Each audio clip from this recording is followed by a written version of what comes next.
Yo, it's your boy, Orion, one half of the Northwest Sports Fanatics. Back at you with a new video. Today's new video live stream.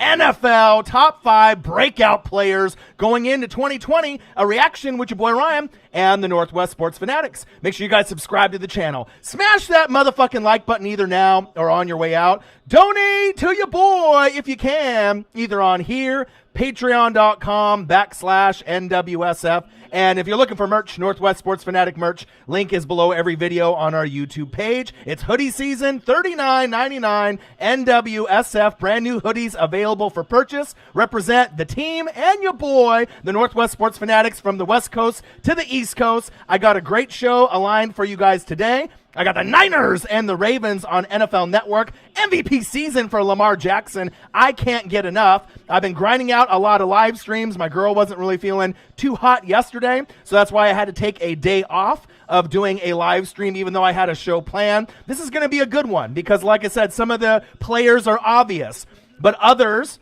are not going to be so obvious, and a lot of these guys not only you can utilize for breakout players, you can use some of these guys for your fantasy football draft. Because as you guys know, if you play fantasy football, you're looking for that breakout player. You're looking for those guys to really show out this season. And I got some players on a wide variety of teams. There's a lot of NBA bubble action right now, MLB action. We got the Ravens and Niners MVP season of Lamar Jackson. But guess what? I wanted to grind almost every day if possible. My girl was not feeling too well yesterday, so I had to take care of that. But I'm back. I'm ready to go. NFL top 5 breakout players going into 2020. A reaction with your boy Ryan and the Northwest Sports Fanatics. Make sure you guys subscribe to the channel. Smash that motherfucking like button either now or on your way out. Donate to your boy if you can, either on here, patreon.com/NWSF, or our GoFundMe. And if you're looking for merch, Northwest Sports Fanatic merch, link is below every video on our YouTube page. And I've done a lot of film study. I worked a full day today. As soon as I got home, boom, turned on YouTube, went to YouTube, Bleacher, ESPN, all the different websites, looked up film, and I had to go over stats to try to really break down my list to give you something accurate, not only for NFL top 5 breakout players, but also for fantasy football purposes. So if you guys need help on that next breakout guy, I'm pretty good at it. All right. Last year, I told you guys that Chris Godwin, even though he was a no-name last year, I told you that he was going to be one of the top breakout players going into 2019. Guess what happened? He broke out. The other one that I put a stamp on, I said, fucking stamp that. I said, Michael Gallup from We Damn Boys, the Dallas Cowboys. I told you that he was going to break out, and he did. So I'm pretty good at kind of breaking down the film, you know, kind of anticipating how many targets, the relationship that they're going to have with their quarterback going into the following year. And I got a great show lined up for you guys today. Let me acknowledge the room before I get into my list. I hope you guys are doing great. We're almost to Friday, and hopefully I can end up pump out another live stream at that point. J-Band's in the building. What a do. Hopefully you ended up seeing some of the videos and live streams I've been putting up. Obviously Steelers, #1 defense on the thumbnail. Hopefully you got a chance to peep that. What a do. Hopefully that you are doing good. Highlights. Valley D highlights, what to do. Official NOLA in the building, what to do. Nathan Dotson, Suppo Rizzle, what to do. He said, my boy, what to do. Juan Gotti talking sports, yo, yo, yo, in the building. He said, we going up, up, up. Damn right we know it. Lenny D, before he goes on vacation, fly, Eagles, fly. What to do, my guy. So Orion, what up? I was going to shoot videos today, but I didn't feel it today. Hey, it happens, man. Sometimes, you know, you just, you know, don't have the energy for it. But guess what? Even though maybe you didn't get to pump out some videos, it's a pleasure and an honor for someone like yourself to be able to communicate with me on a daily basis, but to be able to have someone that's a true, realistic, fly, Eagles, fly, Philadelphia fan. There's some Philadelphia Eagles fans that are unrealistic, and we know who we're talking about. But I feel that you always kind of have a level head. You're always going to rep Carson Wentz and rep your Eagles. But there is some, you know, stats that come out or opinions that come out that you may agree or disagree with. But before you go on your vacation. Like I said, I'm glad that you're in the building. It's always good to have a little Eagle presence in the room, and I'm glad that you're here. Lenny D, fly, Eagles fly. What to do, my guy? Let's see here. Let me keep scrolling down. Omer Muich in the building. Panthers Nation, stand up. One of the best supporters of the channel. Always like to drop the big donos whenever he can. DJ Moore, Brian Spida Burns for sure. He said, you just watch. Don't forget to include me in your league again.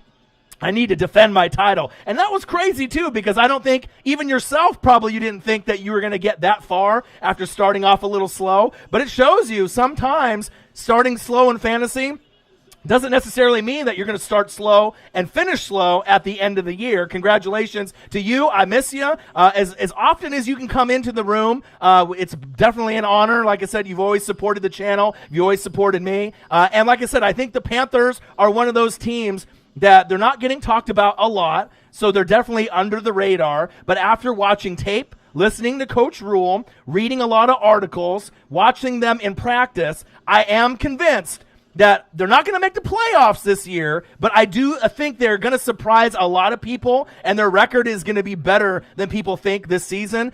They have a lot of turnover rate. You have a lot of new players that are trying to get acclimated with the new coach and new system. They're the only team in the NFL that has a new head coach, right? A new quarterback, and a whole brand new set of coordinators. And no Luke Kuechly. He's gone, retired. No Cam Newton. But I think that Teddy Two Gloves, Teddy Bridgewater is the perfect fit. You already know Run CMC is the best running back in the game, right? Christian McCaffrey. He'll get picked number 1 in almost every single fantasy football draft. And if you don't pick him number 1, shame on you, because he definitely deserves it. DJ Moore, Curtis Samuel are great. They are going to be able to take their games to the next level, I believe, this season. And Spider Burns, Brian Burns from Florida State, the rookie last year, is another guy that could definitely break out. I agree. Let's keep going here.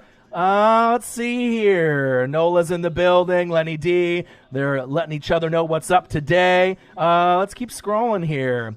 Ryan Strange in the building. What's good? Everything's good, man. Like I said, I got the Ravens on TV right now against the Niners. I took a lot of time with this list, so I got a lot of names that I want to be able to point out. A guy in the building, Raiders. And normally I don't get caught up with the comments right away. I usually go into the show, and it takes me fucking like an hour or two to get caught up with everyone. So as the comments keep popping up, I'll be able to interact with y'all since I started it a little bit early. But NFL top 5 breakout players in 2020 with your boy Ryan and the Northwest Sports Fanatics. Make sure you guys subscribe to the channel. Smash that motherfucking like button either now or on your way out. Donate to your boy if you can, either on here, patreon.com/NWSF, or our GoFundMe. And if you're looking for merch, Northwest Sports Fanatic merch, link is below every video on our YouTube page. Brand new NWSF hoodies, black, white lettering, NWO feel. I ordered mine, and there's going to be a few that I'll probably do for prizes and giveaways probably sometime next month. I'm going to be getting mine, and I'll show it off when it comes in the mail here probably next week. I'm excited for that. Got my AEW hoodie ordered, as well as the matching t-shirt of the logo. I'm stoked for that as well. And I got a great list. Let's go over some honorable mentions, because there's so many honorable mentions that I wanted to break out. And some of the names that I'm breaking out could be comeback player of the year candidates as well. So the first one I want to bring up, and a breakout player who, when he's on the field, has tore it up for the Los Angeles Rams. Now, the offensive line definitely, it makes me a little nervous for the Los Angeles Rams. If they overachieve with Cam Akers at running back, this team could make a push and get to 9 or 10 wins. But that offensive line and kind of the weakness of it, we've seen how they went from the Super Bowl and definitely struggled mightily last season. But one guy that I think that's not going to struggle is Cooper Kupp. Stud wide receiver. Jared Goff, is he going to be the quarterback that we saw from the Super Bowl?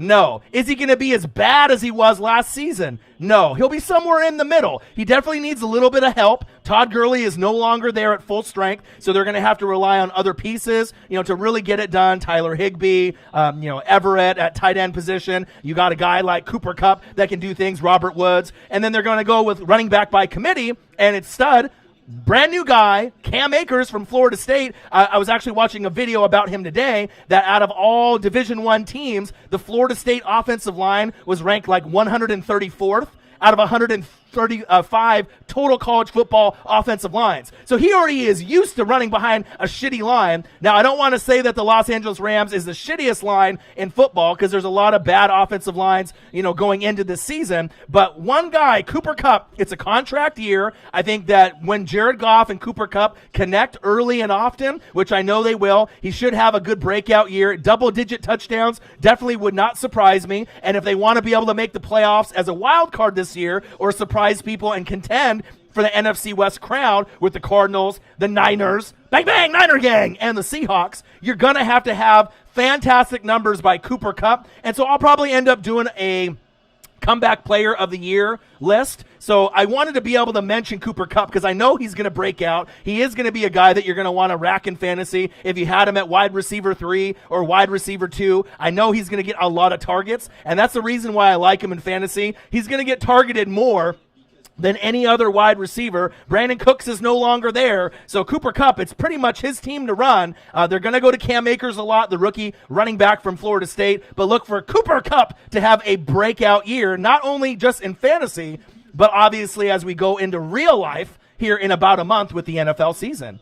Honorable mention, Cooper Kupp. And then the other one that I want to mention is another honorable mention. I got a couple here, all right, is Joe Burrow. Right? Not an honorable mention, but I saw him throw today. He looks so smooth, right? Joe Cool, as they used to call Joe Montana out there. And the number one guy he was throwing routes to today that looked crisp for the first time in probably 2 years, A.J. Green, formerly a top 5 wide receiver in the entire league. So that's another guy that could be in the running for comeback player of the year, like Cooper Kupp, because he had an injury. A.J. Green has suddenly gotten kind of the injury bug at the last couple seasons. But if the Bengals are going to overachieve and somehow get to like 7 or 8 wins, which most people don't think is going to happen, but with the weapons that you have with Joe Mixon, right, and then you got A.J. Green, avoid the boy, Tyler Boyd, right, you got nice weapons, T. Higgins, Clemson, rookie wide receiver there as well, John Ross, the burner, the Deshaun Jackson of the Bengals. So there is weapons there, and if A.J. Green can just get back to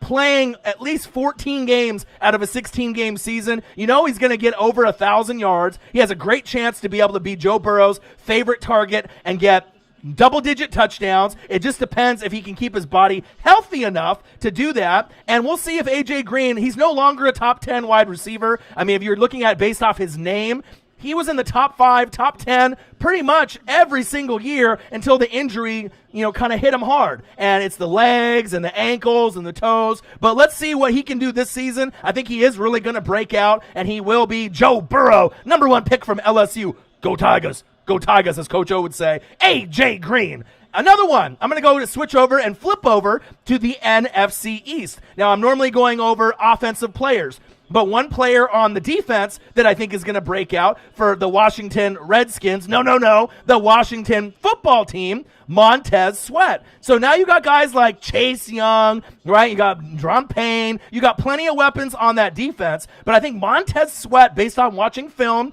and seeing the conditioning, he could be a guy that battles up with Chase Young, gets a lot of sack lunches, yum, yum, yum, yum, yum, yum. And there'll be a lot of double and triple teams on Chase Young and Drum Payne. So look for Montez Sweat from the Washington football team. He's one of my breakout players on the defensive side of the ball. I think that he's really going to do big things in 2020. And I got one last kind of breakout player. And you might have heard of him, nicknamed Danny Dimes, a.k.a. Daniel Jones. Now, the New York football Giants aren't getting a whole lot of love. I like the Detroit Lions, the Arizona Cardinals, and the Los Angeles Rams, right, to respectively be kind of a surprise team in their divisions. You can also throw in the Panthers and the New York Giants if you want to kind of name 1 or 2 teams from all the divisions in the NFC. And I'm starting to watch the tape, and I've been going to the team websites. I've been really breaking down film, and I think Danny Dimes is going to take the next step. Slayton had a great season last season at the wide receiver position. You got Golden Tate. You obviously have Saquon Barkley. They drafted offensive linemen. So even though Nate Solder decided to opt out, they still have key pieces like Hernandez that I like. Very nasty up front. The defense still is a work in progress. They got Blake Martinez from the Green Bay Packers, so we'll see where that goes. But don't be surprised. We know the Eagles and the Cowboys on paper look like they're the 2 best teams in the NFC East. But I have a hunch that the New York football Giants Everyone's going to discredit him, just like the Washington football team. No one's going to give him a shot to get close to 9 wins. But I think that this year or next year, and I know it's crazy, but they might be able to overachieve if Danny Dimes takes that big leap at the quarterback position in this next year in his progression of being an NFL stud quarterback.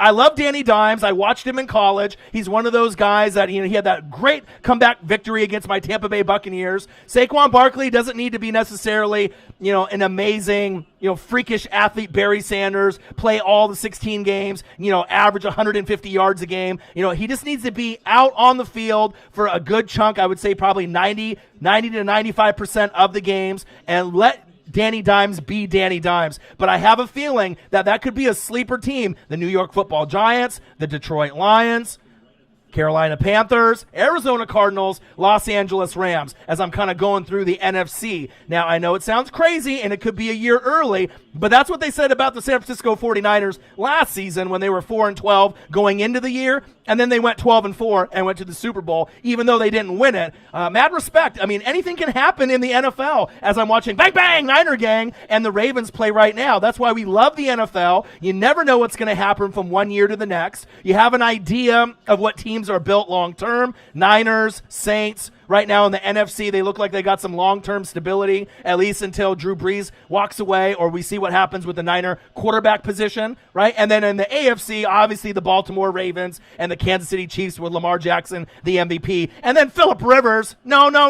Patrick Mahomes, the stud. Showtime, the best quarterback in the league. I love him.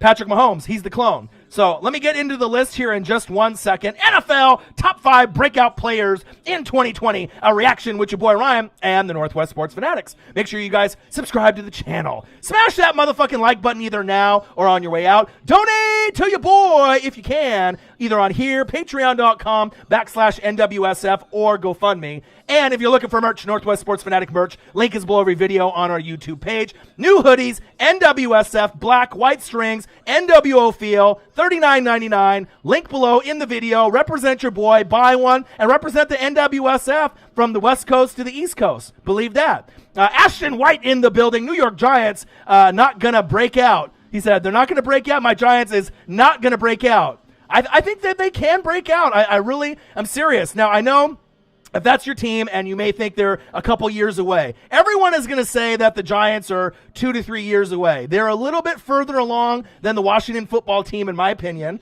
right? And all it takes is a little bit of injuries from the Eagles and the Cowboys for them to be able to slide up maybe a win or two. So right now, a lot of people think that they're going to be a 5 to 7 win team. And maybe that's what you think, Ashton, that you're going to be a 5 to 7 win team. But what happens if Danny Dimes and Slayton and Saquon and all the pieces start gelling a little bit quicker, and then some of the other opponents they play get a little bit weaker? I like Danny Dimes a lot. He's one of my favorite young quarterbacks as far as some of the guys that you can see above me. Obviously, you see Drew Lock and Kyler Murray. There's quite a few guys. But don't be surprised, and you heard it here first, if the Giants overachieve tremendously and they make the playoffs this season as a wild card and somehow, some way get to 9 or 10 wins. I know it sounds crazy. Right? I know it sounds ridiculous. It sounds like no way in hell that could happen. But something in my gut tells me this year or next year, they're going to be able to make a push further along than people think. I love Danny Dimes, and like I said, he's got a great offensive line. They've addressed the issues there. Nate Solder really hasn't been the player that you brought him in to be from the New England Patriots, and I really love the Giants. I mean, a lot of people kind of hate on them, but like they say the same thing about the Detroit Lions, and I see a lot of similarities with the Lions and the Giants. Every few years, the teams build up and have an amazing season. What happens if Saquon Barkley is the MVP this season? Right? That means that Danny Dimes is more than likely going to have a MVP caliber-ish type of season. He won't win the MVP, but what if Saquon is the leading rusher this season? What if Saquon Barkley is the guy that we thought he was going to be like he was at Penn State? What if he's the guy that rushes for 1,500 to 2,000 yards this season? What happens if he's the guy that gets 15 to 18 touchdowns? I'm telling you, I like the players. The defense is getting better. They're young. They have feisty guys like Will Hernandez up front. I like the nastiness, and they got Andrew Thomas, obviously, as well. So I was wondering where they were going to go. I was looking Tampa Bay Buccaneers. We're thinking Wirfs or Andrew Thomas. That guy can play multiple positions, and when you're smart and you know that you're going for a position that's in need, right? Like the Saints needed O-line. They drafted it with McCoy and Ruiz the last 2 years from A&M and Michigan. They knew that the offensive line was an issue for the New York Football Giants, and they addressed it, got Hernandez, brought in Nate Solder. Now you brought in Andrew Thomas from Georgia. Love him, right? Slayton is a beast.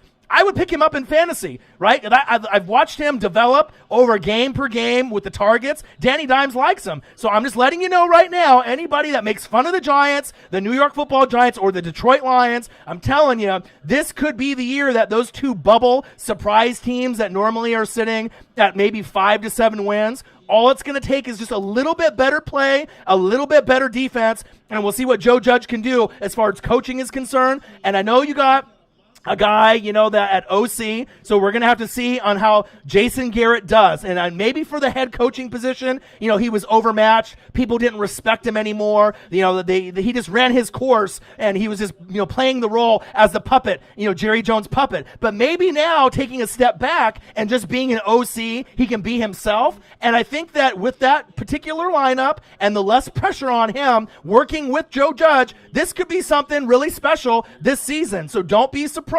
And this is me watching the film, and I would never be as bold saying something like this, that the Giants can make the playoffs this season or next season, if I truly didn't believe it. Because as you guys know, I don't bullshit, right? I call it right down the middle. If I feel something and I feel that the teams are great, I feel that they could actually do it. And so we'll see where it goes. And it takes a little bit of luck with some Eagles, maybe players to get hurt, or Cowboys players to get suspended or hurt. And then you just take advantage of that. Saquon plays like the MVP, right? Has a great season. Danny Dimes takes that next leap.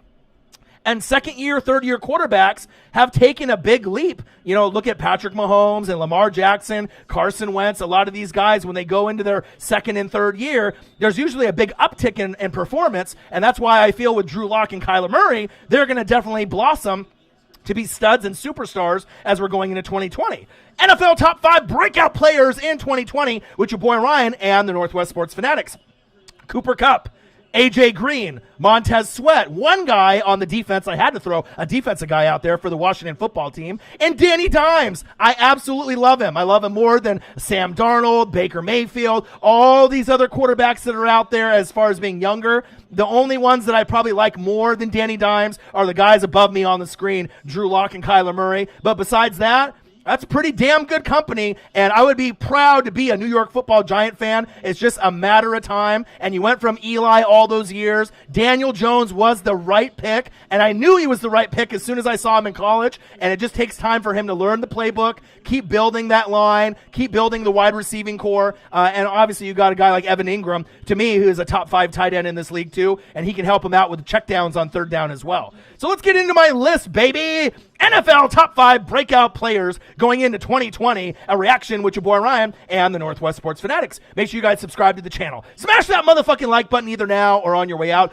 Donate to your boy if you can, either on here, patreon.com/NWSF, or our GoFundMe. And if you're looking for merch, Northwest Sports Fanatic merch, link is below every video on our YouTube page. Ravens, Niners on NFL Network, MVP season, Lamar Jackson. I'm hyped. I'm ready. We have the NFL opt-out period that ended today. Not a lot of big names. The biggest one was Tre'Davious White, and then a lot of people on Twitter were talking shit to him, saying, how could you not play for Bills Mafia? And obviously his girlfriend's grandfather died from COVID, so that was one of the big reasons he was thinking about it. But I think with the addition of Stephon Diggs, the obviously uptick in performance, I know, Josh Allen, they need Tre'Davious White out there on the defense. He's the best player on the defense, period. And if they're going to want to make a deep run, they're going to need him. And he reconsidered, and he's playing, which is absolutely great. I know he's concerned, as we all should be with COVID, but that was going to be one of the big names that we were kind of looking at to see what was going to happen. He said, we got Barkley, we got Jones, you got Pepper Williams, McKinney, Thomas, Shepard, Slayton. See, now do you feel a little bit better when it's coming from me, a Bucks fan, but not only a Bucks fan, one of the individuals on YouTube that follows every single team, all 32, as deep as a fan of the team like yourself. So I know with conviction when I say it,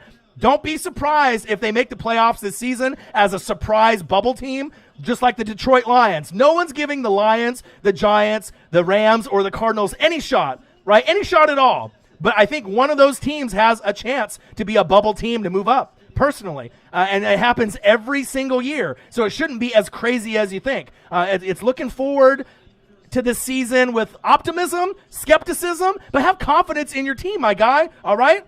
Cooper Kupp, AJ Green, Montez Sweat, and Danny Dimes. Breakout players in my honorable mention. All right, here we go. Number 5. Number 5 is a running back that's going to have the most impact from last year to this season. I love him. He definitely had to split time with some of his comrades on the Philadelphia Eagles. Who am I talking about? I'm talking about number 5, Miles Booby Sanders. Now, I've done another video giving Miles Sanders the love, but with the stat line, I had to throw him in again because I know he's going to break out. He's had 818 rushing yards, 3 TDs on the ground, 509 receiving yards, 3 TDs in the air. He can definitely, get those numbers, double them up on both sides, probably get, I'm not sure if he can get 1,600 yards rushing, but I think somewhere between 1,000 and 1,400 is definitely doable. And then his receiving yards going from 509, I definitely think that he could hit 800 to 1,100 yards receiving, depending on if they give him a lot of checkdowns and screens. So, rushing on the ground, he could definitely hit double digits rushing. And as far as receiving, he could probably double his production and get 5 to 6 receiving touchdowns. And if he has a great season and Wentz stays healthy, they're going to the playoffs, and that's facts. And check this out. I've been doing a lot of tape watching, film study, because it's my favorite thing to do.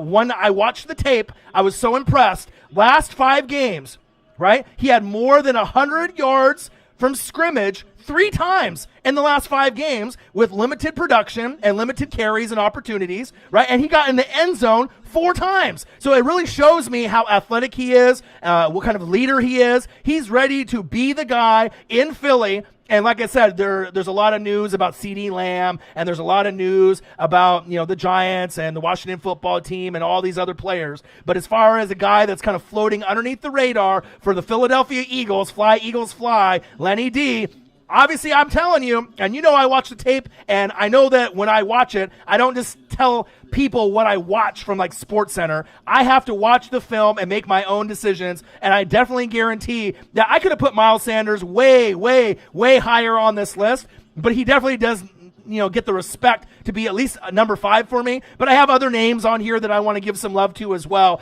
Number 5, Miles Booby Sanders. Watch out. He's going to tear it up. He could be a top 10 running back by the end of the season. And if he stays healthy for the full amount, as well as Carson Wentz and a good majority of that defense with big play Slay, definitely going to the playoffs. And as of today, I have the Eagles winning the NFC East today. All right, so a lot can change from now until week 1, week 8, week 12. But I like the Philadelphia Eagles based off their roster, the health, Rager, the addition at wide receiver. Cowboys are going to be tough.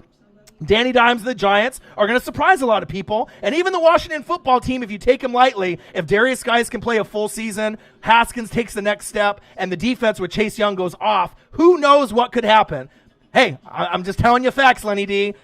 Miles Sanders, number 5, a.k.a. Booby Sanders. Number 4, I kind of cheated on this, all right? So, when you go to Vegas or you go to the casino in your hometown and then you play like slots and it hits 7, 7, 7. This is like 7 heaven for me. And I have 3 guys that scored 7 touchdowns last season that were either in their 2nd, 3rd, 4th year, kind of newer wide receivers. And these guys are all going to break out. So I couldn't leave any of these guys off the list. And I just thought it was so hilarious after I watched the tape today, and I was actually going through their stat line. Their stat lines are almost identical, and all of them are going to be fantasy football gems, just like Miles Sanders. You're going to want to pick these guys up. At number 4, a 3-way tie with one of my main ones, DK Metcalf from the Seattle Seahawks, Calvin Ridley from the Atlanta Falcons, and Scary Terry McLaurin from the Washington football team. DK Metcalf, 58 receptions, 900 yards, 7 TDs. Calvin Ridley, Atlanta Falcons, 63 receptions, 866 yards, 7 TDs. Scary Terry McLaurin, almost 1,000 yards, 919 yards, 58 receptions, 7 TDs. So all these guys are going to break out this season. The one thing I can mention is with Scary Terry McLaurin, he's got the best hands and probably the highest upside out of the three, even though you got Russell Wilson and Matt Ryan for the other two guys. Scary Terry is by far the best weapon they have on offense, so it just depends on how many targets he gets to get those numbers pumped up from 7 to maybe 10 to 12 touchdowns this season. DK Metcalf's problem last year was drops. He had a lot of opportunities with, obviously, Tyler, get to the door and lock it. But he's going to have to be able to prove himself that he can run more than a go route, which he actually developed more routes as the season went along. So if Russell Wilson, Danger Russ, can get a connection with DK Metcalf, he was one of the highest targeted wide receivers in the red zone last season. So even as a rookie and a newbie, we know that he's a gamer. There'll be some games where he gets 2 touchdowns in a game and he can help you win in fantasy like he did for me last year. But 58 receptions, 900 yards, 7 TDs. I feel that he can get closer to that 70 to 80 receptions and then somewhere between 1,000 and 1,400 yards and get double-digit touchdowns.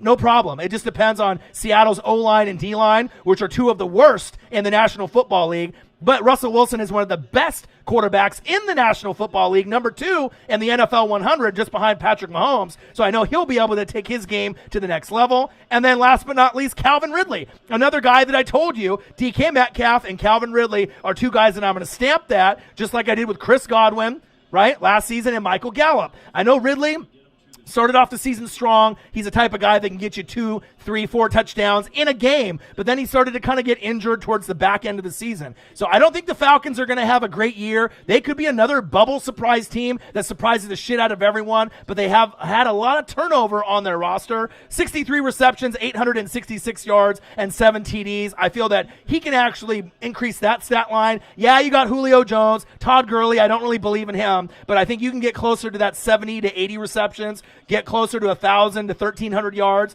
Him and Julio can have a great season together, and he can increase that 7 TD total to the double-digit total, in my opinion. So number 4, DK Metcalf, Calvin Ridley, and Scary Terry McLaurin. 7 heaven, 7 TDs, 7 TDs, 7 TDs for Metcalf, Ridley, and McLaurin. And I can almost guarantee, as long as they get enough targets, each one of those wide receivers, Metcalf, Ridley, and McLaurin, should get double-digit touchdowns. And if they don't, they'll be sitting at 9, because I can't see them going backwards and going less than 7 for each one of those receivers. I like all 3 of them, not only in real life, but for fantasy football purposes moving forward as my wide receiver 2, 3, or someone on my bench, and that's facts. Number 5, Miles Booby Sanders. Number 4, DK Metcalf, Calvin Ridley, and Scary Terry McLaurin. Number 3 is another player that I need to be able to give a shout out to. He recently got on the COVID list on July 29th, so I hope that he gets better.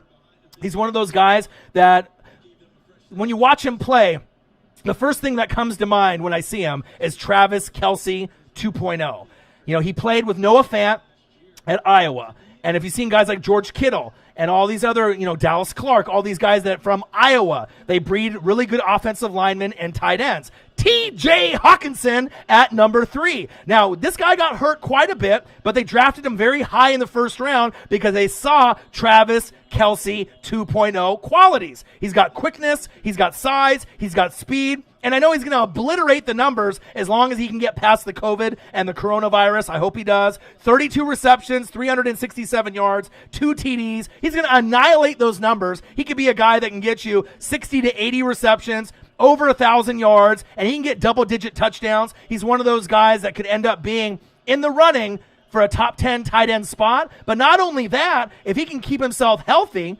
moving forward, he'll be in the consideration with Mark Andrews and some of these younger guys like Darren Waller from the Raiders. They can all be kind of scrunched up in the same category. Same thing with Noah Fant with the Denver Broncos. They just need a little bit more time to get acclimated to the playbook and their quarterbacks. But, with a stat line so low, with such athleticism, 32 receptions, 367 yards, 2 TDs. At number 3, I had to put him there because he could be a guy that could make a Pro Bowl. And if you watch Matthew Stafford before he got hurt, he was actually leading the NFL in a lot of categories territories the first part of the season before he got hurt. So it's just a matter of if Stafford can stay healthy, this team could make a playoff push. And they're going to need guys like Kenny Golladay and TJ Hawkinson to do it.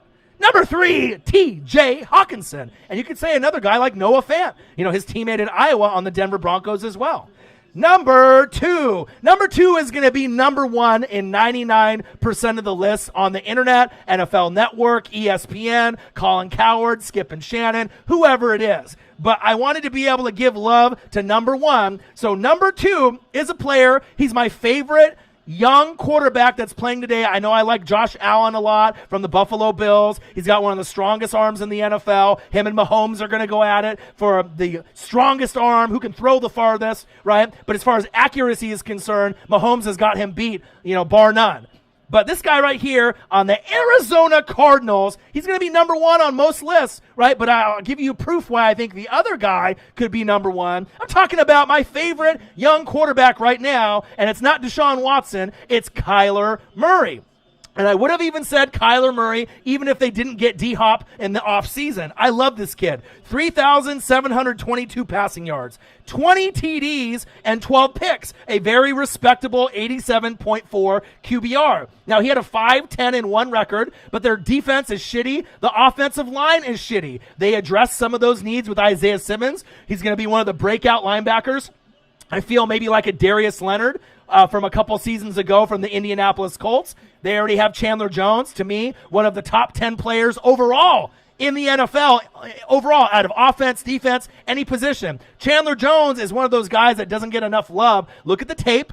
Look at the stats and watch what he's done from New England to the Cardinals. They're a bad football team, right? But that doesn't mean that he is a beast. Budda Baker on the back end, Patrick Peterson, even though he had the PED scandal. And then look at the offense that they have. Kenyon Drake, he could be a top 10 running back this year. You got the Hall of Famer, Larry Fitzgerald. When it's all said and done, he could be a top 5 wide receiver all time. Right? And you pair him up with D-Hop Nuke, who's arguably the best wide receiver in the game, not named Michael Thomas or Julio Jones. So I'm excited there, but it goes further. Christian Kirk, you got him, Andy Isabella, Keyshawn Johnson, not the Tampa Bay Buccaneer, but the Keyshawn Johnson for the Cardinals. So they have arguably the deepest wide receiving core based off talent in the NFL. The best, 3 Musketeers is going to be Amari Cooper, CeeDee Lamb, and Michael Gallup. But if you go beyond those 3 and you're looking at depth and who's got the best 5, 6, 7 wide receivers in the league, hands down, it is the Arizona Cardinals. I love Kyler Murray. I think that he has a great shot for 4,000 to 5,000 yards passing this season, over 30 touchdowns passing, no doubt. And I think that the record can be increased quite a bit. I don't know if they're going to make the jump to be a playoff team this season, but if they do, don't be surprised. They just need to clean up some of the problems that they had on defense. But if the offense can get rolling and they can put up a lot of points and do RPO and just get the football out of Kyler's hands, this could be a season where they can get to 9 or 10 wins. They're going to need a little bit of help from the Rams, maybe with that offensive line and that team kind of taking a step back. Maybe Seattle Seahawks with their O-line and D-line. They're going to be great still, but maybe they take a step back and lose a game or two to the Cardinals that you didn't think, or some other divisional opponents. And then the Niners.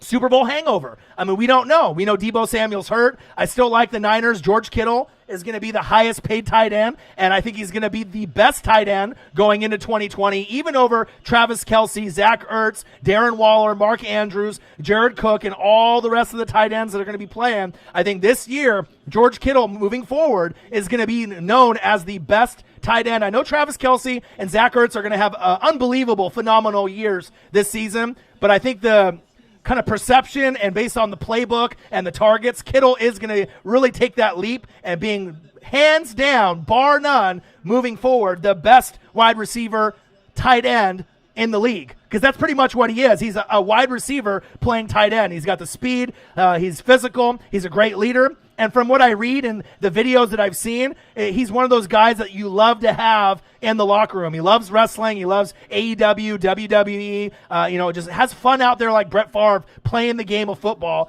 I absolutely love it. And like I said, Kyler Murray is going to be one of those guys that's going to make everyone around him better. Hopefully that he can address some more leadership issues and get that offensive line to believe in themselves, and then they can get that defense with Isaiah Simmons, Chandler Jones, Patrick Peterson, Budda Baker to take the next step as well. So I absolutely love number 2, who would be number 1 on most lists, but you know your boy goes super deep. I go deep in the paint with stats, film, and I had to give number 1 that respect. Kyler Murray at number 2. Look for him to throw for 4,000 to 5,000 yards this season, 30-plus TDs. And my number 1 NFL top 5 breakout player in 2020, if you look at the stats and you look at the progression and then you look on who they drafted, they got wide receivers Cortland Sutton, who had to wait behind Demaryius Thomas and Emmanuel Sanders. He is a number 1 wide receiver in the NFL. You pick him in fantasy, he's going to kill it for you. On the flip side, you got a guy like KJ Hamler, another guy from Penn State, underrated, who could be a number 1 or number 2 on a few teams right now. He's young, and a lot of people think he's unproven. You watch this season on the grabs that he makes. He's got good route running and good hands, a no-name guy, KJ Hamler. And then you bring in Jerry Jeudy from Alabama. Are you kidding me? So now you got 3 amazing wide receivers. You got Noah Fant at the tight end position, an up-and-coming tight end like TJ Hawkinson. They've addressed the O-line, which is a weakness they had the last few years, right? You got Melvin Gordon to come over from the Los Angeles Chargers to form a 3-headed horse with him, Royce Freeman from my Oregon Ducks, and the most underrated running back in the league, Phillip Lindsay, not named Carson.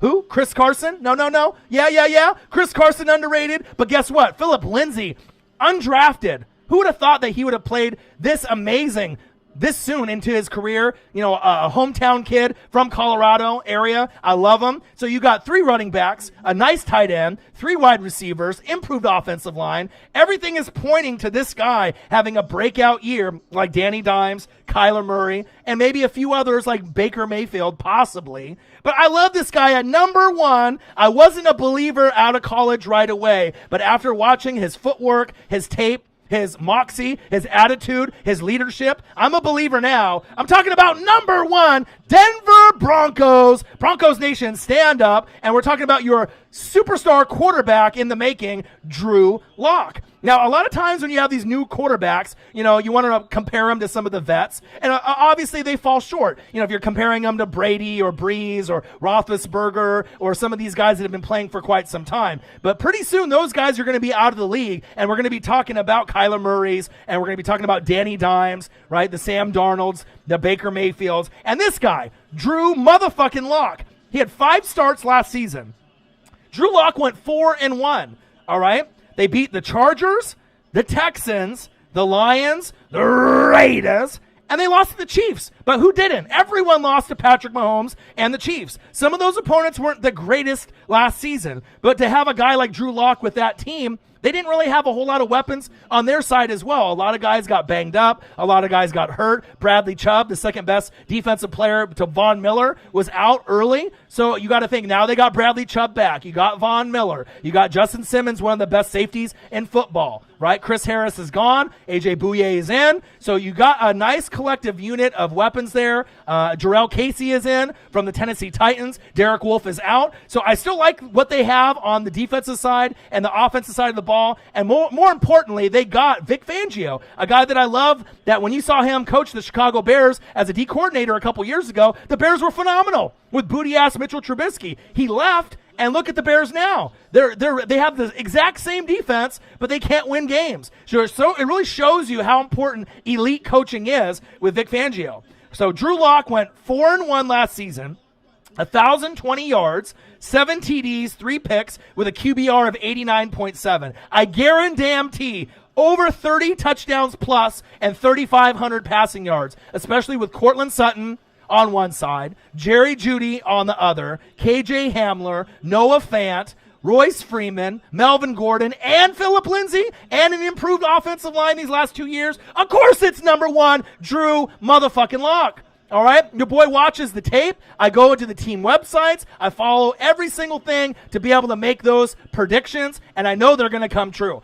NFL top 5 breakout players going into 2020, a reaction with your boy Ryan and the Northwest Sports Fanatics. Make sure you guys subscribe to the channel. Smash that motherfucking like button either now or on your way out. Donate to your boy if you can. Come on now. I'm sweating in 110 degrees here in the studio. Show some love, even if it's $1. You know, your boy's working really hard. These shows don't come easy. A lot of effort has to go in to be able to set up the screen, to be able to give you great content, great energy. You know what I mean? And I know you guys are the best fans in the Fanatic family on YouTube, period. NFL Top 5 Breakout Players in 2020 with your boy Ryan and the Northwest Sports Fanatics. Make sure you guys subscribe to the channel. Smash that motherfucking like button either now or on your way out. Donate to your boy if you can, either on here, patreon.com/NWSF, or our GoFundMe. And if you're looking for merch, Northwest Sports Fanatic merch, link is below every video on our YouTube page. So I'm going to go over the list one more time before I end the show. Go over some of my honorable mentions as well.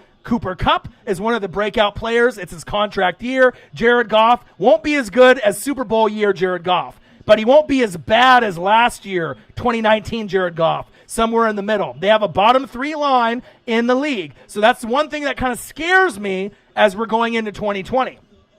It says, Orion, you get a fan or AC set up in your studio? I do. I got a fan right next to me, full blast, but it's still hot as shit. Lately, it's been very hot here in Oregon, and the thing is I only have one power cord or surge protector.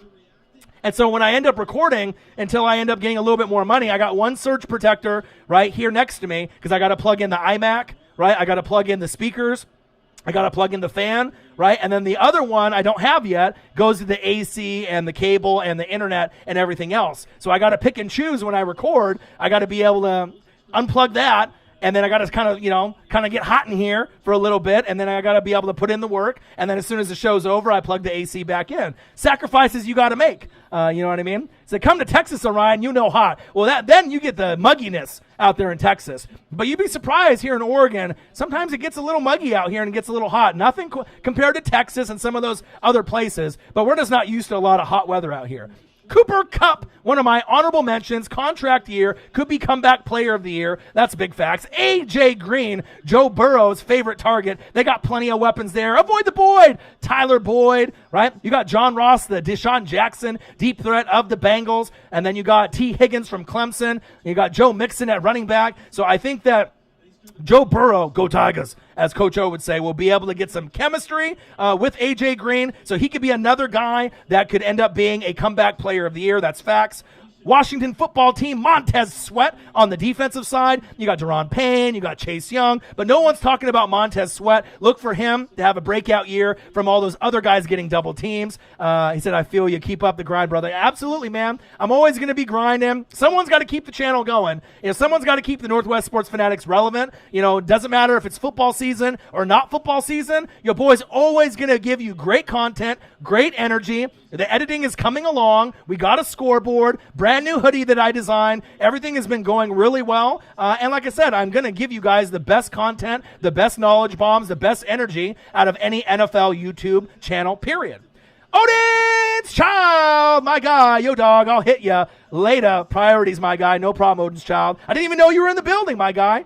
Appreciate you. NFL Top 5 Breakout Players in 2020, Cooper Kupp, A.J. Green, Montez Sweat, and then another guy, Danny Dimes, Daniel Jones. Look for those guys really to break out in 2020. 3 offensive players, as your boy's sweating over here, and then 1 defensive player. And then let's go into my list, even though I kind of cheated at number 4 and put in my 7 heaven, my 3 wide receiver studs in fantasy football. Number 5.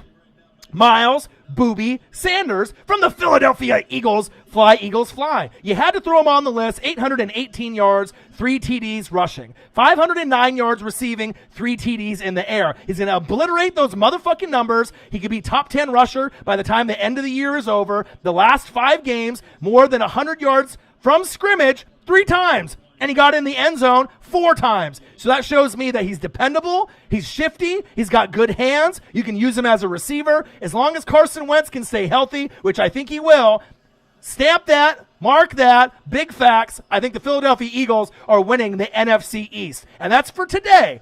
We'll see where it goes a week from now, a month from now, if there's any kind of injuries that happen in practice. But I really like this team, not only on paper, but moving forward, fantasy purposes wise, but also just football wise, one of my favorite teams to watch. And I'm a Tampa Bay Buccaneer fan. That's facts. Number 5, Miles Booby Sanders, one of the breakout players in 2020. Number four, I wanted to put one wide receiver, but as I started watching the tape after I got off work, I recognized that these guys all have similar stats, and I really do believe in all three of them. 7 heaven. It's like when you go and play slots at Vegas or your casino, and you hit the 7, 7, 7, you hit the jackpot, and all the money comes out. DK Metcalf, 58 receptions, 900 yards, 7 TDs. Calvin Ridley, 63 receptions, 866 yards, 7 TDs. Terry McLaurin, scary Terry McLaurin, 919 yards, 58 receptions, 7 TDs, 7, 7, 7. So I know all these guys are going to take off. If Dwayne Haskins is the quarterback or Alex Smith, we'll see which one it is as we go into the year. Maybe Alex Smith would be the guy to get Scary Terry's stats up higher if they give him an opportunity. Matt Ryan is still doing big things. He's a Hall of Fame quarterback in my book. Calvin Ridley on one side, and then you got Julio Jones, a top 3 wide receiver on the other. He should be able to increase his total from 63 receptions to 70 to 80, get over 1,000, and get close to double-digit touchdowns with Julio as a pair. And DK Metcalf, the one that probably will sky the highest. 58 receptions, 900 yards, 7 TDs. He had a lot of looks, but he had a lot of drops. So I feel that if he can improve his hands and obviously his route running, that could end up going to 1,000 to 1,400 yards and somewhere between 10 and 13 touchdowns and 70 receptions. If he can just be able to catch the damn football, DK Metcalf, you got fucking Danger Russ throwing to you, the second best quarterback in the league. And that's not just by NFL top 100. That's in real life, my guy. DK Metcalf, Calvin Ridley, and scary Terry McLaurin at number 4. Number three is a player that no one's talking about. He got COVID on July 29th.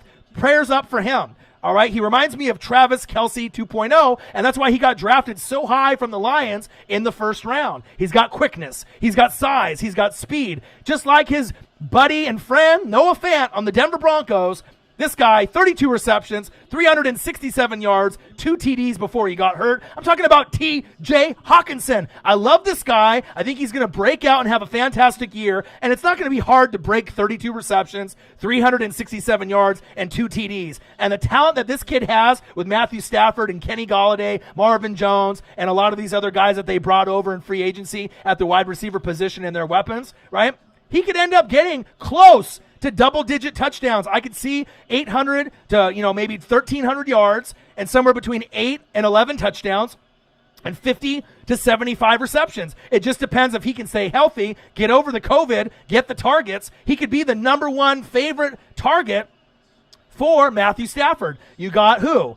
Who do you have there? DeAndre Swift from Georgia. So we don't know if he's going to be the starter or if it's going to be Kerryon Johnson. So you got 2 good running backs, right? You got a good tight end. You got Marvin Jones on one side. You end up getting one of my favorite wide receivers in the league, Kenny Golladay. He's the most underrated wide receiver in the league, not named Keenan Allen. So I love those 2 guys a lot. So don't be surprised if the Lions make a wild card this year. It's possible. All you need is the Packers or Vikings just to slip up a little and the Lions to overachieve. But their problem is guys getting hurt. Just like the Falcons and some of the other bottom feeder teams, normally my Tampa Bay Buccaneers. You just get banged up and you get hurt. But T.J. Hawkinson, just like Noah Fant on the Denver Broncos, they are going to have breakout years. Look for their stats to go up and up. Number 3, T.J. Hawkinson. Number two is going to be a guy that's normally number 1 on the list everywhere else. He's my favorite young quarterback right now going into 2020. Who am I talking about? The Arizona Cardinals stud. We're not talking about Deshaun Watson, who I love as well, but not as much as this guy, Kyler Murray. Former number 1 pick in the draft, 3,722 yards. They said he's undersized. He can't do it. He's like Danger Russ. He's just too small, too small, too small. Look at Danger Russ and what he's been able to prove for a small quarterback. I think Kyler Murray can do it as well. 3,722 passing yards, 20 TDs, and 12 picks his rookie season with an 87.4 QBR, 5-10-1 record. So he's going to be able to improve on that. Isaiah Simmons in the draft. You got obviously Budda Baker on the back end, Patrick Peterson. Chandler Jones is a top 10 player overall in this league in my eyes. He's that damn good. And then you got guys like Kenyon Drake at running back. You got Larry Fitzgerald, arguably a top 5 wide receiver all time when it's all said and done. D-Hop, arguably the best wide receiver receiver right now, not named Michael Thomas or Julio Jones, right? And then you got Andy Isabella, Christian Kirk, Keyshawn Johnson. I mean, you got names on names on names. They got the deepest wide receiving core and a guy that could be top 10 rusher at the end of the season in Kenyon Drake. I love this team. The O-line is a little weak. Defense needs some work. But if they overachieve like the Rams and Seattle and the Niners take a step back, one of those two teams could win the NFC West or maybe get second place and be in a battle for a wild card spot. Don't be surprised. I think Kyler Murray can get 4,000 to 5,000 passing yards this season. He can break 30 touchdowns passing easy. And then, obviously, we can keep those interceptions low as well. Marcos Pineda, Seattle Seahawks in the building. What to do? I'll have to go over my list again since you just hopped in the room. I've been talking about some of the Seahawk players and a few others. Number 2, Kyler Murray. And number 1, my number 1 top 5 breakout player moving forward, he is a guy that's got weapons on weapons on weapons. You got Cortland Sutton on one side, KJ Hamler on the other from Penn State. You just drafted Jerry Jeudy. You got Royce Freeman, Phillip Lindsay, Melvin Gordon from the Chargers, Noah Fant, obviously from Iowa, a teammate of TJ Hawkinson. Defense should be healthy. Von Miller, Bradley Chubb. You got AJ Bouye. Obviously, we know that Chris Harris left. AJ Bouye in. You ended up losing Derek Wolfe, but then you ended up bringing Jarrell Casey. Bang! $5. Marcos Pineda, my boy. I was waiting for someone to show some love to your boy, sweating in here, 110 degrees in the studio. Love ya, appreciate ya. But I'm talking about my guy, Drew Lock. In 5 starts last season, he went 4-1. 7 TDs, 3 picks with a QBR of 89.7. 1,020 yards. He's going to obliterate those fucking numbers. They beat the Chargers, the Texans, the Lions, the Raiders, and they lost to the Chiefs. But who didn't? 30-plus TDs guaranteed. 3,500-plus passing yards guaranteed. I love Drew Lock, and I love Kyler Murray. For quarterbacks to break out, I know Josh Allen's going to have a great season, and Baker Mayfield could, but I know Drew Lock and Kyler Murray are definitely going to do it. Those other guys are kind of more wait and see. So let me go over the list, Marcos, since you just hopped in the room. I know the Blazers have been getting on a little tear. Skinny Mello, we have a shot to be the 8th seed and play the Lakers, so I'm kind of excited for that. NFL top 5 breakout players in 2020 with your boy Ryan and the Northwest Sports Fanatics. Make sure you guys subscribe to the channel. Smash that motherfucking like button either now or on your way out. Donate to your boy if you can, either on here like Marcos Pineda did. Bang! $5. Patreon.com/NWSF or even our GoFundMe. And if you're looking for merch, Northwest Sports Fanatic merch, link is below every video on our YouTube page. Brand new NWSF hoodies available for purchase, $39.99. They look like NWO. Cop one, represent your boy, help your boy out, and represent your team, the Northwest Sports Fanatics, from the West Coast to the East Coast. NFL top 5 breakout players in 2020. Honorable mention, Cooper Kupp, Los Angeles Rams. He's going to have a breakout season, could be comeback player of the year. A.J. Green with Joe Burrow on the Cincinnati Bengals. Same scenario. Injured, could be comeback player of the year. Montez Sweat from the Washington football team. You got Chase Young, Daron Payne, but no one's talking about Montez Sweat. Breakout year. Danny Dimes, New York Football Giants. Daniel Jones will have a breakout year. And if they make the playoffs, don't be fucking surprised. Number 5, Miles Sanders. Number 4, DK Metcalf from the Seattle Seahawks. Calvin Ridley, Atlanta Falcons, and Scary Terry McLaurin. Like I was telling you, Marcos, even though you just hopped in the room, bang for the Bud Fund. Thank you, my guy. DK Metcalf, 58 receptions, 900 yards, 7 TDs. He had a lot of opportunities last season. He's built like a gladiator. Remember that show, The Gladiators, back in the day when they would do all those events, right? This American Gladiators, remember that, Marcos? We're a little OG, triple OG. We're old. We used to watch that shit on Channel 2 back in the day. DK Metcalf is built like a guy that does bodybuilding competitions. I haven't seen too many guys that are built like him. Aaron Donald is a freak of nature. A.J. Brown is built. I mean, there's a lot of these guys that are just built, just stacked, right? But DK Metcalf, his knock on him, is that maybe he can't run routes. Maybe he's just a go route, a fly route, a Hail Mary kind of guy. He proved as the season went along that he was more than that. Big Jim Cruz, que pasa, Orion? Que pasa, Big Jim? Fly, Eagles, fly in the building. Now I got to start over the list again. I got more people coming in, but that's what I do. NFL top 5 breakout players in 2020. Honorable mention, Cooper Kupp, A.J. Green, Montez Sweat, Danny Dimes. And for my boy Big Jim Cruz and Marcos Pineda, number 5 is a guy they call Booby. And I know he's going to dominate the league and possibly a top 10 rusher this season. We're talking about Miles Booby Sanders at number 5. 818 yards, 3 TDs rushing, 509 receiving yards, 3 TDs in the air. Big Jim Cruz loves his Eagles. Check it out. Your boy watched tape after I went home from work today. Last 5 games for the Philadelphia Eagles.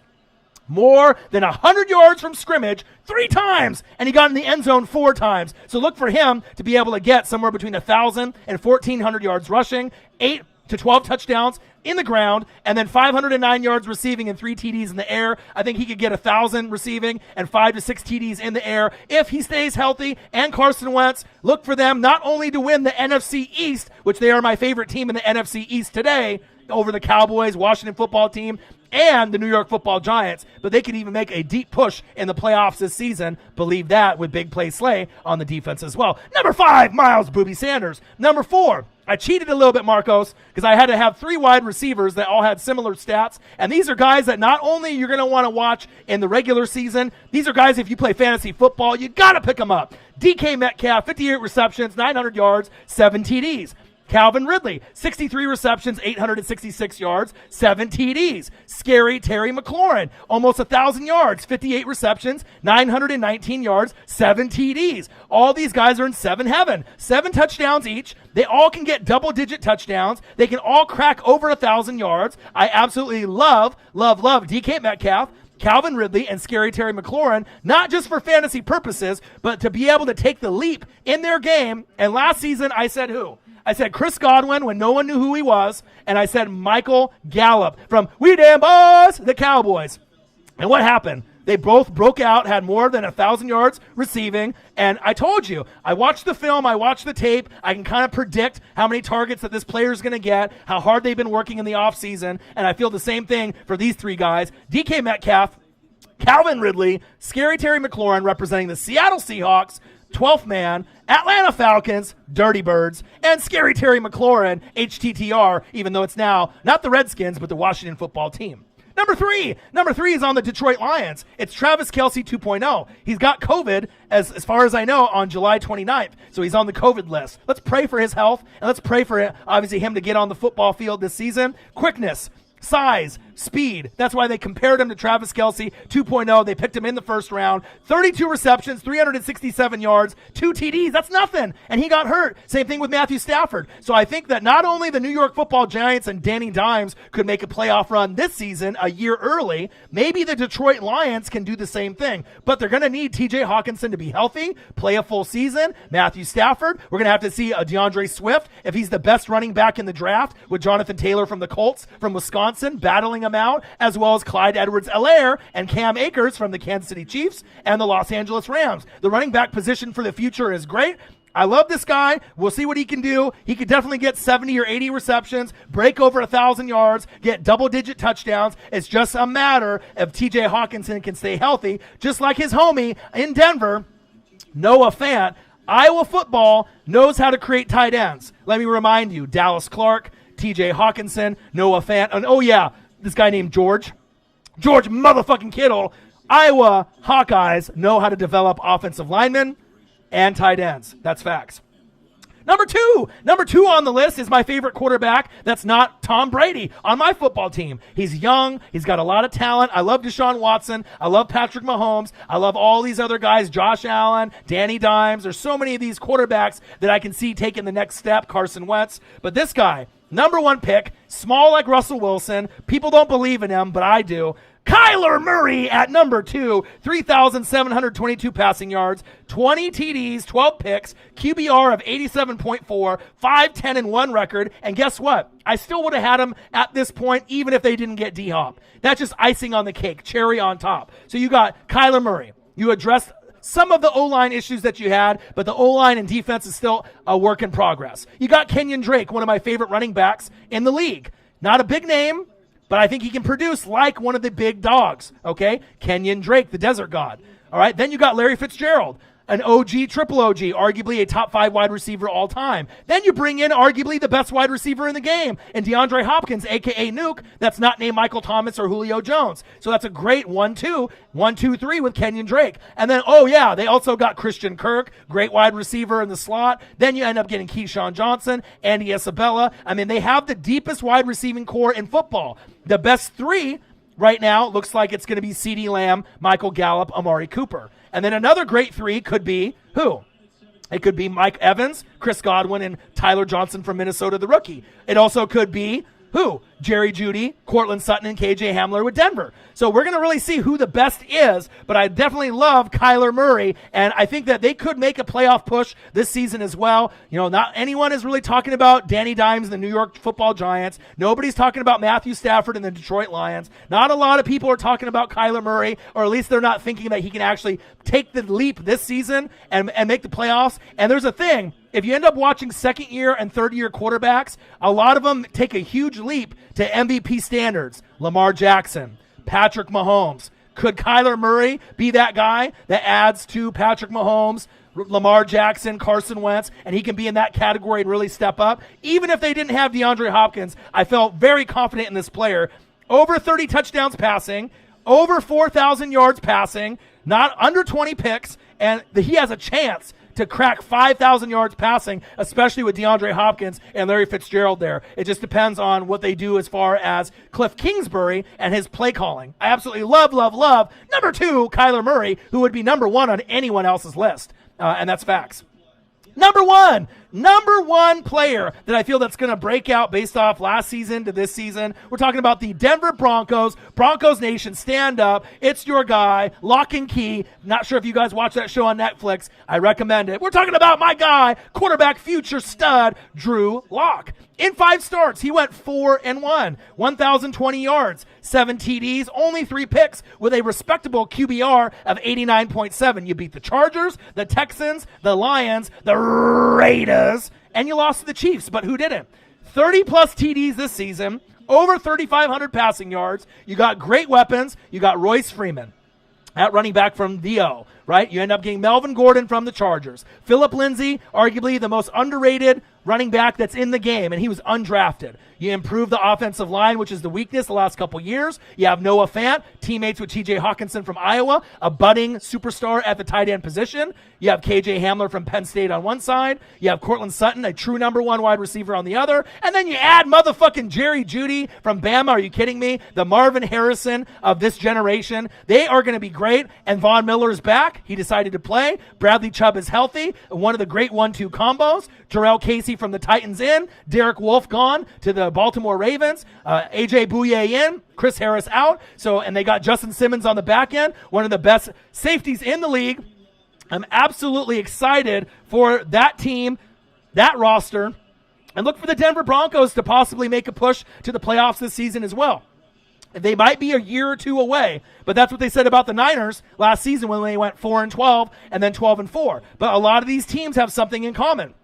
They can take a big leap moving forward. Detroit Lions, TJ Hawkinson. Drew Lock, Denver Broncos. Kyler Murray, Arizona Cardinals. And like I said, Danny Dimes, another one, New York Football Giants. But if I had to talk about sleeper teams in the NFC, those are it. Danny Dimes, New York Football Giants. They could make the playoffs this season as a surprise team. No one's talking about them. You should. Kyler Murray, D-Hop, Kenyon Drake, the Arizona Cardinals. Jared Goff and the Goffins with Cam Akers from Florida State, the stud running back. They could be 2 teams, the Cardinals and the Rams. And let's not forget about Matthew Stafford and the Detroit Lions. It's kind of unusual to be able to say, teams like that. But remember, every year there's a worst to first, or a third to first, or a third to second. So even though we think that it's just going to be the Niners, the Seahawks, the Packers, the Vikings, the Saints, maybe the Buccaneers, and the Eagles and Cowboys, as we know from year to year, things change. You don't have the same, 7 or 8 teams that were playoff teams from the year before identically go in the next year. It just doesn't happen. So, and the same thing could be said on the AFC. You got the Ravens and the Chiefs as the top dogs. But who else do I like? I like the Bills. I like the Patriots, even though they lost Hightower and Chung. They're still going to be deadly with Cam Newton. Big Ben revenge tour, the Pittsburgh Steelers, Denver Broncos, the Los Angeles Chargers are a sleeper team. The big sleeper teams in the AFC are the Broncos and the Chargers. I can't really stamp the Browns, even though I like Kevin Stefanski, and he made Stephon Diggs into the player he is today. But there's just so much immaturity over there. I don't know if I can believe in Baker for a full season. I don't really like Njoku. Austin Hooper is a stud from the Falcons at tight end that you got in free agency. I don't like Odell Beckham Jr. I'm not really big on Jarvis Landry. They just got a team with kind of a bunch of knuckleheads, but you ended up bringing in Jack Conklin from the Titans on the line. And get out Jedrick Wills, Jr. from Alabama on the line. So now they have a top 10 line and a brand new coach that's not Hugh Jackson with Kevin Stefanski, and he was on the Vikings and called the plays to help Stephon Diggs and some of those people on that roster kind of develop and bud into superstars like Adam Thielen. So we'll see where it goes. You got Myles Garrett there. You got Denzel Ward. So you got a couple pieces there that I kind of like. And then you got Grant Delpit from LSU, the safety, which is very underrated. So they have pieces, but they kind of have that losing tradition. So we're going to have to see if the Bucs can break that monkey off the back. The Browns can break the monkey off the back of being the two worst teams in the AFC and the NFC, and see if we can actually, break out and make the playoffs. And that's facts. Marcos Pineda, bang, $5. Marcos Pineda, bang, $5 for the Bud Fund. Now, is that for Budweiser or smoking the buds? Who cares? It doesn't matter. $5, my guy. I appreciate you. NFL top 5 breakout players in 2020. I'm going to repeat it one more time, and I'll probably end the show since Anthony just came in the room, and I always like to take care of my fans no matter what. NFL top 5 breakout players in 2020 with your boy Ryan and the Northwest Sports Fanatics. Make sure you guys subscribe to the channel. Smash that motherfucking like button either now or on your way out. Donate to your boy if you can, like Marcos Pineda did. My boy, Seattle Seahawks in the building. And if you're looking for merch, Northwest Sports Fanatic merch, link is below every video on our YouTube page. Brand new hoodies available, NWSF. Link below in the video. Black hoodies, white strings, white lettering. They look like NWO. Very cheap, $39.99. Represent your boy and the channel from the West Coast to the East Coast. Fanatic family pricing. It's hoodie season. Your girlfriend's going to jack it anyways in the fall. You might as well get one now. Mine's coming in a few days, and I'll show it off when I get it. I'm so excited for it. And if you're looking for merch, Northwest Sports Fanatic merch, link is below every video on our YouTube page. NFL top 5 breakout players in 2020 by me. The best on YouTube for NFL coverage, your boy Ryan and the Northwest Sports Fanatics. Cooper Kupp, wide receiver for the Los Angeles Rams. Guess what? It's a contract year. Jared Goff, will he be the Jared Goff in the offense of the Super Bowl year? No. Will he be as bad as he was last season? No. Will he be somewhere in between? Yes. I do love Cooper Kupp. You got Tyler Higbee, Gerald Everett, Robert Woods, Brandon Cooks is gone, right? You got Cam Akers from Florida State. So they have a chance to do something, but their line is bottom 3. And that really worries me, especially with the Niners, the Seahawks, and the Cardinals on the up and up and up. So we'll have to see if they can overcome those problems. But if they can, Cam Akers was one of those guys that had one of the worst lines at Florida State.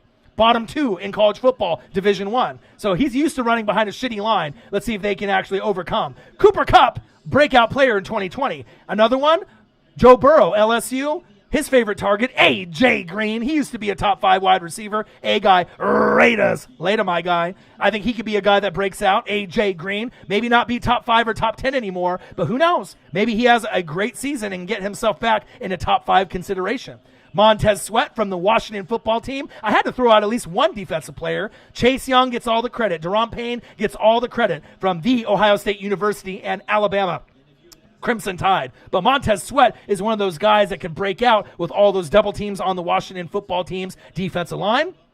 And last but not least, Daniel Jones, Danny Dimes. I think that he's really going to break out this season. I absolutely love him. Saquon Barkley could be the MVP, and if he is and has a great season and plays better than even Lamar Jackson or Patrick Mahomes, I guarantee Danny Dimes will have a great year. They got Slayton. They got weapons. They got Shepard. They got Golden Tate. They have weapons on weapons on weapons. Evan Ingram, a top 5 tight end in the league. He's right there on the cusp. If he's not top 5, he's number 6 or 7. He's right there. And then the defense got Blake Martinez. You address the problems on the O-line. Nate Solder hasn't really proven to be his worth. He's opting out. Fuck it. Who cares? You got Andrew Thomas from Georgia to fill in, right? You got Will Hernandez, one of the nastiest motherfuckers on the line that I love. So look for Danny Dimes to take the leap, and they could make the playoffs this season. I'm just saying. He said Steve Sims, he going to break out. Ashton White, my boy. Number 5 is Miles Sanders, a.k.a. Booby. Number 4, DK Metcalf, Calvin Ridley, and Scary Terry McLaurin. Number 3, T.J. Hawkinson from the Detroit Lions. Number 2, Kyler Murray, my favorite short quarterback not named Dangerous. And number 1, Denver Broncos, Broncos Nation, stand up, Drew Lock. So that is my list. I hope you guys enjoyed it. I hope you guys ended up having a great Thursday. I got a lot of tape to watch. I got more film study to do. I'm watching the Ravens and the 49ers on NFL Network. There's Bubble, NBA, all on TV right now. Then you got MLB matchups. I got this to watch, and I got some more film study to go over all of the lists. Scary Terry McLaurin is my boy, super underrated, but he was the best player on their offense. Now we got to see if Darius Guy-Zachary can stay healthy for the full season, because your boy watches tape, and I know everything that's going on the Washington football team, just like my boy Marcus. We'll see if Dwayne Haskins can take the next step. Obviously, we know Trent is gone, and he's on the Niners trying to replace Joe Staley. I don't know if he'll be able to do it, but we'll have to see the O-line and how they play. No more Jordan Reed as well, so we'll have to see. But the defense with Chase Young is amazing. So we'll see. Even though that they gave up a lot of points and a lot of yards, adding a Chase Young will be amazing to the Washington football team and their fan base. I was telling Marcus, that's the one guy, if you haven't bought a jersey in 5 years, if you haven't bought a Champ Bailey or a Darryl Green, Clinton Portis or an Art Monk or a Mark Rippon or a John Riggins, I can go on for days. Dexter Manley, Gary Clark. Do I need to keep going? I can go on for days. The Hogs up front. I can do it for days, my guy. All right, but I'm thinking, moving forward, Chase Young, he could go down in history as arguably Washington football's team best player ever. And they've gone through some legends, especially with those 3 Super Bowls they had, 2 in the 80s and 1 in 1991, led by Mark Rippon. Your boy knows, because I watch football since 1985, and that's facts. You got to get yourself a Chase Young jersey, my guy. I would wear a Chase Young jersey, and I'm a Tampa Bay Buccaneer fan just because I love defense, and that's facts. NFL top 5 breakout players going into 2020. A reaction with your boy Ryan and the Northwest Sports Fanatics. Make sure you guys subscribe to the channel. Smash that like button either now or on your way out. Donate to your boy if you can, like Marcos Pineda did. Seahawks in the building. 12th man, $5, $5, $5, all for the Bud Fund, Budweiser or Buds, smoking the weed, who knows, but I'll take it. And if you're looking for merch, Northwest Sports Fanatic merch, link is below every video on our YouTube page. So I'll answer a few questions in the chat. I'll probably stay online for another 5 minutes or so, and then I'll end the stream. So let me go up. So anyone that has questions about any player or any type of opinion, fire them off right now, and I'll go over them. First one, Anthony says, what do you think about CeeDee Lamb? Even though he's on the Dallas Cowboys, we damn boys, I love him. He was my favorite wide receiver, even over Jerry Jeudy. Jerry Jeudy, to me, the comparison is Marvin Harrison. So he could definitely end up being a Hall of Famer, just a little bit more quiet, not as flashy. Obviously Henry Ruggs, the third, is a Tyreek the Freak Hill clone. He's going to be a Sports Center all day. But the thing is with him, right, Patrick Mahomes can throw the deep ball. Not a lot of people know, right? Derek Carr is second worst in the NFL with the deep ball. So how the fuck are you going to be able to throw the deep ball to actually get Henry Ruggs' ability to his utmost potential? Mariota could probably throw it a little bit deeper. But that means you're going to have to bench Carr. He said on NFL Network, I'm tired of getting disrespected. You're getting disrespected, right? Because people don't know if you can get back to that Carr playoff, player that you were. I know A-Guy's a Raiders fan, and he's in the building. I don't believe in Carr anymore. He does.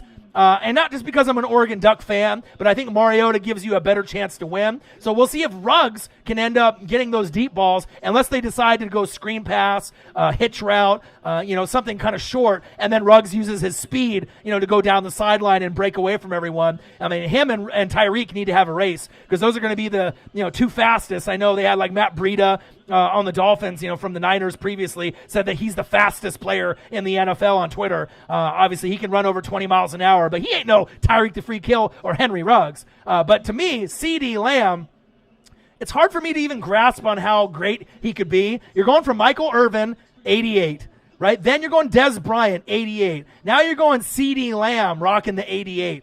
With CeeDee Lamb, with his skill set, going up and getting the ball, I haven't really seen too many guys that he reminds me of. If I had to kind of think of a guy that that he reminds me of, kind of a Chad Johnson-ish kind of player. I mean, he's got a little Chad Johnson in him, a little nastiness in him, a little Des Bryant in him, but he's got the speed to be able to run away from a lot of these other guys that are out there. A little Keenan Allen in him.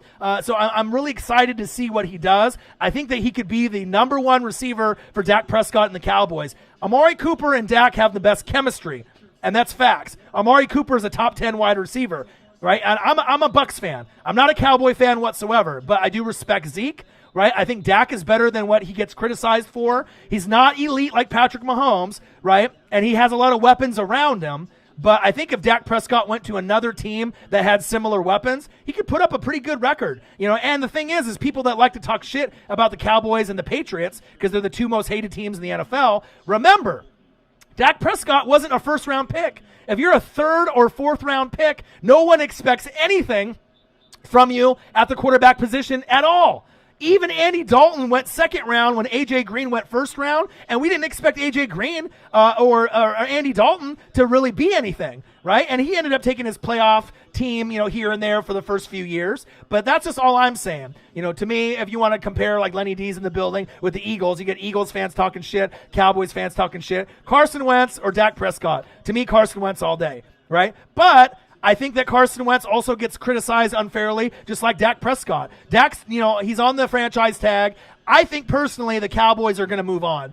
Even if he has a fantastic season, the only way that the Cowboys keep Dak Prescott, to me, with Mike McCarthy, because I think he wants his kind of guy, I don't know if they do a trade for Aaron Rodgers and they go Jordan Love, right, for the Packers moving forward. But I could see Mike McCarthy trying to get Aaron Rodgers to come to the Cowboys, or other teams trying to lure Rodgers away from the Packers sooner or later. He won't be a Packer for life. I think that he already knows that Jordan Love is going to take over the organization, kind of did him dirty. When they could have gotten a wide receiver in the draft like Justin Jefferson or Rager, they could have went Van Jefferson. They could have went for a guy to add more depth. They were one game away from the Super Bowl. They got worked by the Niners, but they were right there. So why the fuck did you draft a quarterback? So that was kind of, they could have waited to the following year to be able to get one.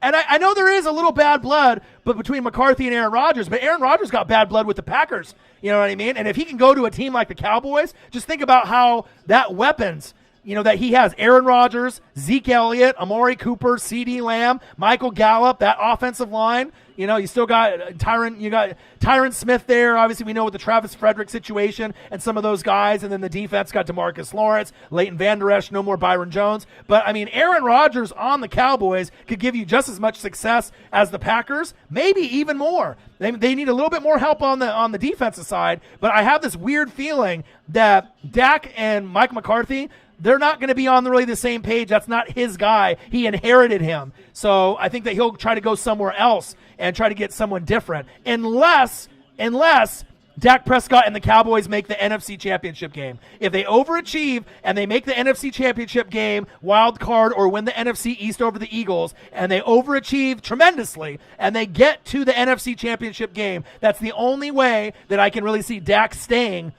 on the Dallas Cowboys, because based off the money that he wants, they can go for someone else in free agency, and they can get probably better results. But again, he's a third, fourth rounder. Carson Wentz and Dak Prescott continuously get microscoped, right, unfairly. And the thing is, they get criticized unfairly based on where they play. The Dallas Cowboys in Texas, and then Philadelphia, and Pennsylvania, obviously, in Carson Wentz in Philadelphia, and that's facts. So that's just my opinion, but I definitely think Aaron Rodgers is on the way out sooner than later, and they're going to try to get some compensation for him. I can't imagine Rodgers playing anywhere besides the Packers, but it's just like Brett Favre when he went from Packers to Vikings to the Jets. It's kind of weird, but as you get older, shit happens, right? But even though A-Rod, right, hates Mike McCarthy, right, but you got to think the Packer organization did Rodgers dirty. This is his chance to be able to get to a Super Bowl, and all you needed is some more weapons. Allen the Lazard, was pretty decent, right? You got Devontae Adams, to me, is my favorite wide receiver to watch in the NFL, not on my Tampa Bay Buccaneers. Yeah, I got Mike Evans. Yeah, I got Chris Godwin. But if I could add one more guy to my team, right, between Julio, DeAndre Hopkins, Michael Thomas, right, and all these other guys, Keenan Allen, it would be Davante Adams, believe it or not, even over Nuke and DeAndre Hopkins. I mean, it would be those two guys would be the ones I would want to add. DeAndre Hopkins too, but Davante Adams, about his little skip at the line, he's unguardable. He's one of those guys that doesn't get enough pub just because he was kind of a lower name guy with Aaron Rodgers, and maybe they think Aaron Rodgers made him. He could go to any other team and really do big things, and he is my favorite to watch at the wide receiver position, Davante Adams. That's facts. I mean, he can put up stats all day. And so that's just my personal feeling.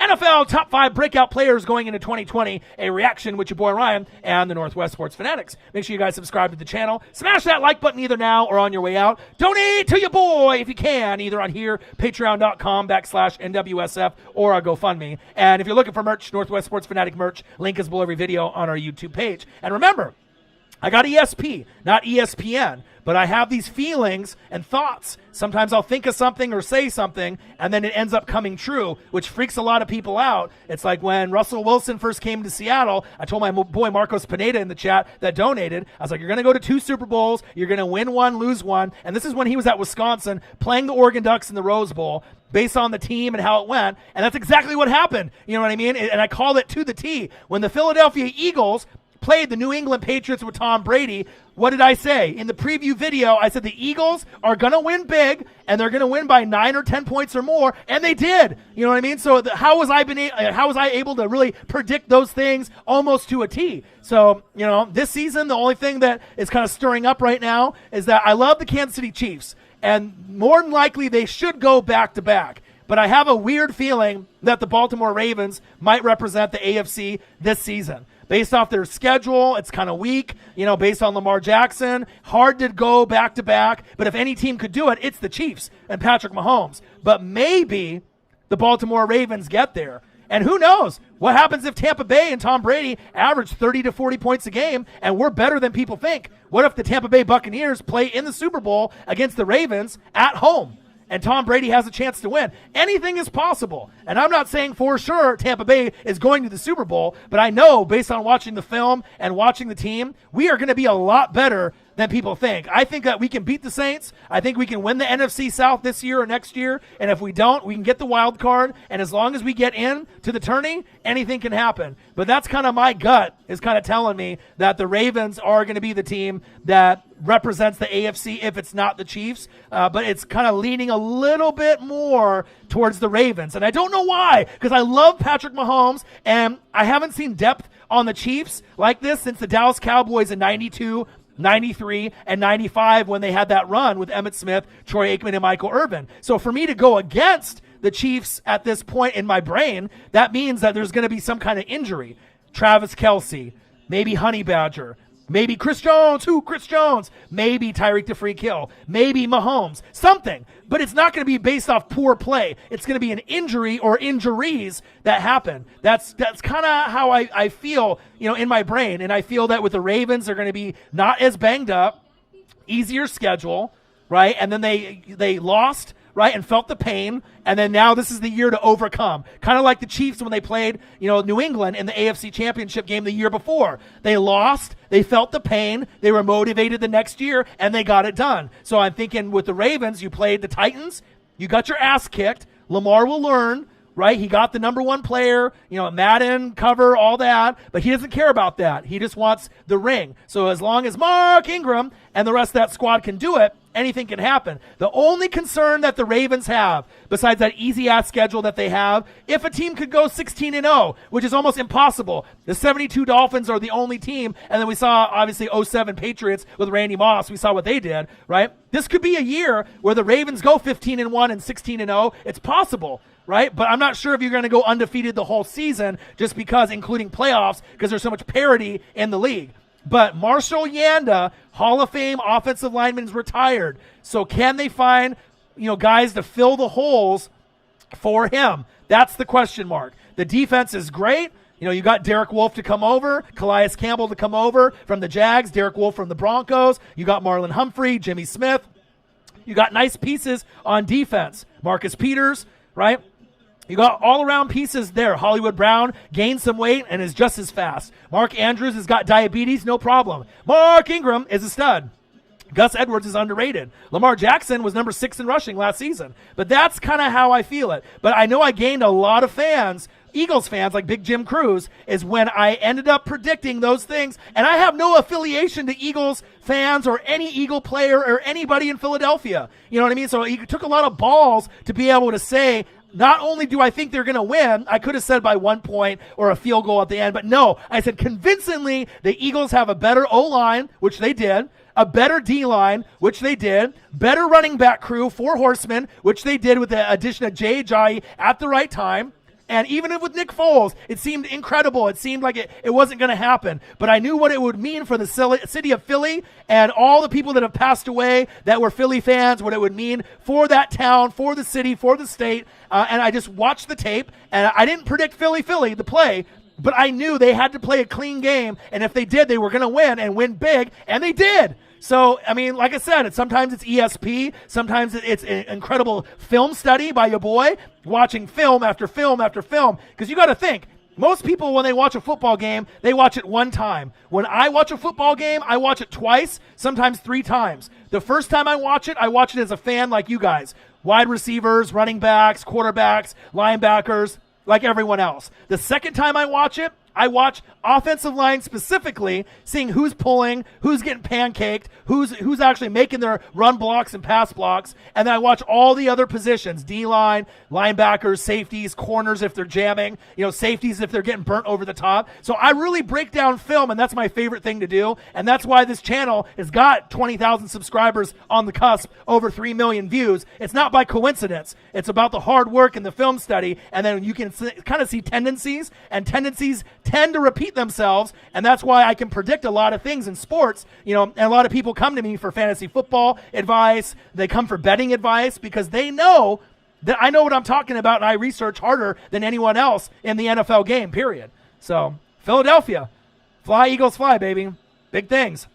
Well, I hope you guys enjoyed the show. NFL Top 5 Breakout Players going into 2020. A reaction with your boy Ryan and the Northwest Sports Fanatics. Make sure you guys subscribe to the channel. Smash that motherfucking like button either now or on your way out. Donate to your boy if you can, either on here, patreon.com/NWSF, or our GoFundMe. And if you're looking for merch, Northwest Sports Fanatic merch, link is below every video on our YouTube page. Marcos Pineda, big donations. Thank you. Appreciate you. A-Guy, Raiders. Big Jim Cruz, fly, Eagles, fly. Ashton White, New York Football Giants. Lenny D, fly, Eagles, fly. Anthony in the building. All you guys, I appreciate you. I love you.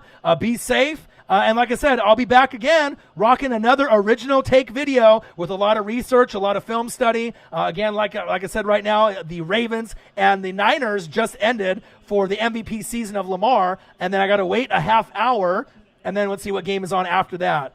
The Ravens and the Bills on December 8th. Woo! I'm definitely watching that after I do some film study. So you guys take care, wash them hands, and like I said, I'll be back very soon, hopefully tomorrow. And like I said, it's coming. We're almost there to NFL season. This would be right around the time where we'd be, giving a salute to all the guys in the Hall of Fame this season, Troy Polamalu, and just going over all the tape and how great some of these Hall of Famers were. That got, postponed until next season.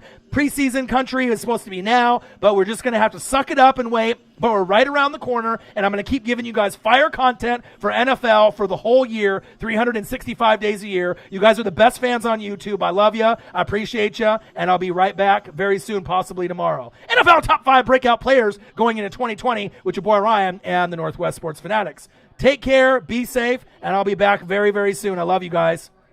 Peace.